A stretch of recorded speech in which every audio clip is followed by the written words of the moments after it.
Alright, here's another Serre exercise. This doing videos without air conditioning is starting to get a little rough, but I'll survive. So, there is a typo in this one. He says integral, he means integer. It's not that hard to figure out what he meant. It happens. Anyways, so any character of G. So we're going to take a character of G which is 0 for all non-identity elements. So let row with V be the representation of G which gives rise to this character chi, such that chi row of S, I have to keep remembering that Serre uses G, little g to be the norm, the order of capital G, and I gotta use S for elements of this group G. It's really difficult to get used to. So chi row of S equals 0 for all S in G set minus 0. Are you going to write it out? I guess my laptop isn't liking the lack of AC either. So again, we're going to do the typical right row as a direct sum from 1 to n of row I, where row I is irreducible.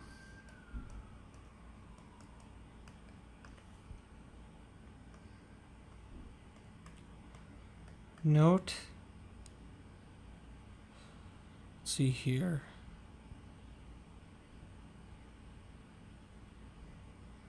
So note that for all S in G set minus 0, chi row of S equals chi reg of S, which is 0. And let me try to remember why this is. So the regular representation is indexed by the elements of G. And it's such that chi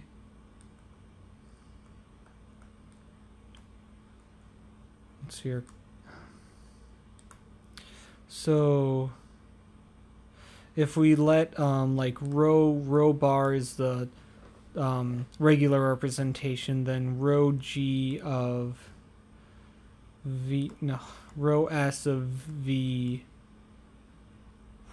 What other things does Serre use for elements of a group? If start at S, oh yeah, obviously QRST, row S of VT equals V of ST, where the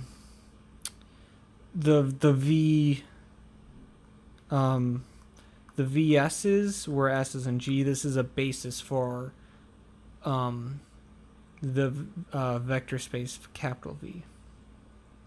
So anyways, why is this the case? So the regular representation, if you evaluate it at S, then it's going to be the same as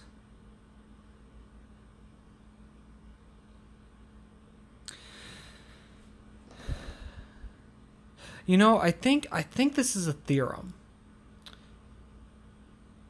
Yeah, that's right. I think we proved as a theorem that the regular representation is such that for every element, yeah, for the identity element, I think what it is chi reg of 1 here, or E capital G, the identity of G, not to be confused with the element 1. Oh wait, here I'm using it. Here I'm gonna write this as E. to note the identity of capital G. Okay, so I'm pretty sure that chi reg of the regular, chi reg of E is the order of G, and chi reg of S is 0 for all S not equal to E. I'm pretty sure that's a theorem.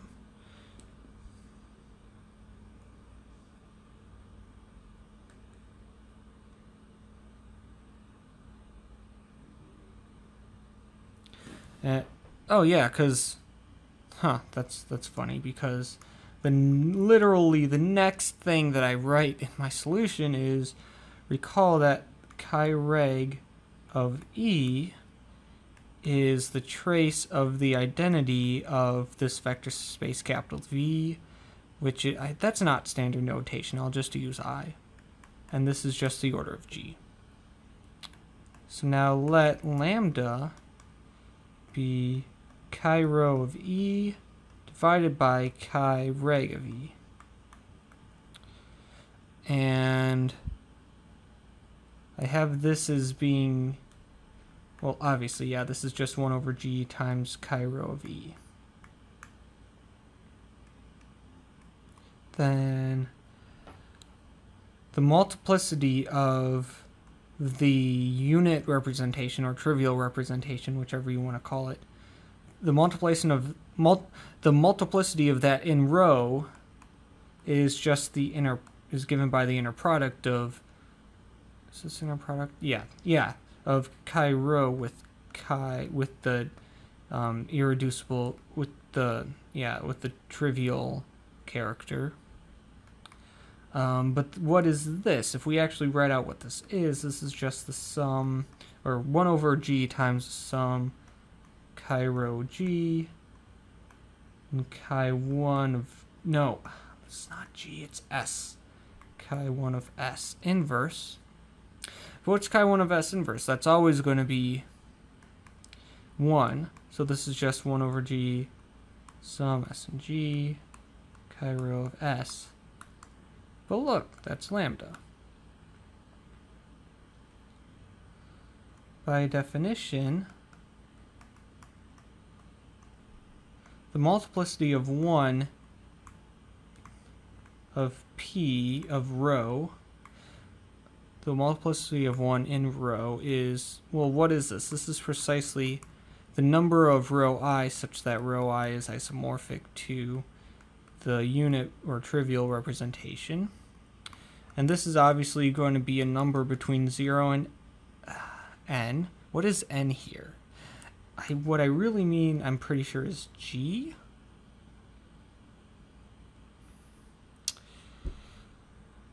Right, whatever this is, it's going to be the order of V, which can, yeah, it can be, I don't think it can be bigger than the order of G. But in any case, whatever, I'm not even going to worry about that right now. God, I think my brain doesn't work as well when it gets really hot. Whatever it is, it's an integer. So chi rho of E equals lambda chi reg of E, where lambda is in Z. It's an integer. And furthermore,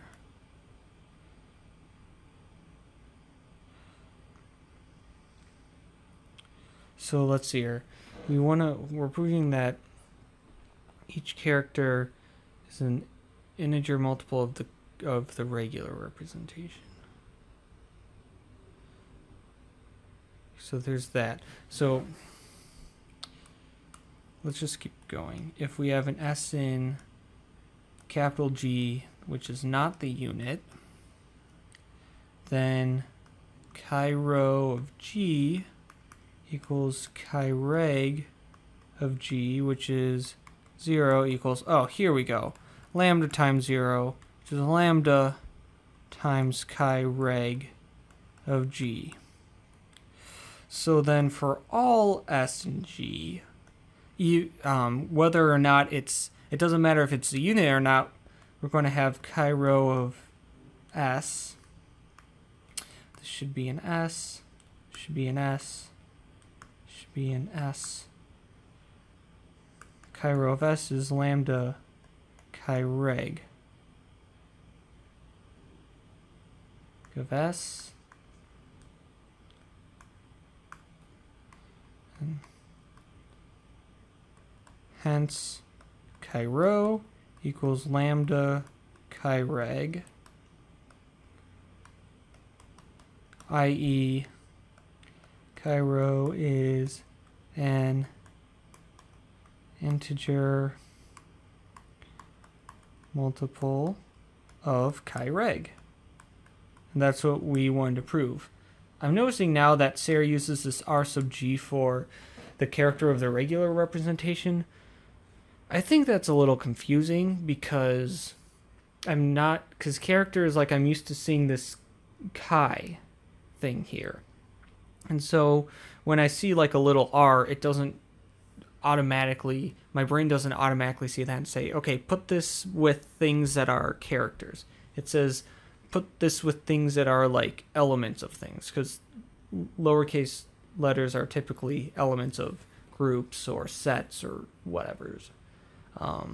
So I'm using chi sub reg in place of r sub g. You can do whatever you want. This is just what I've done. But anyways, however you want to write it, we finished the proof. And so there you go.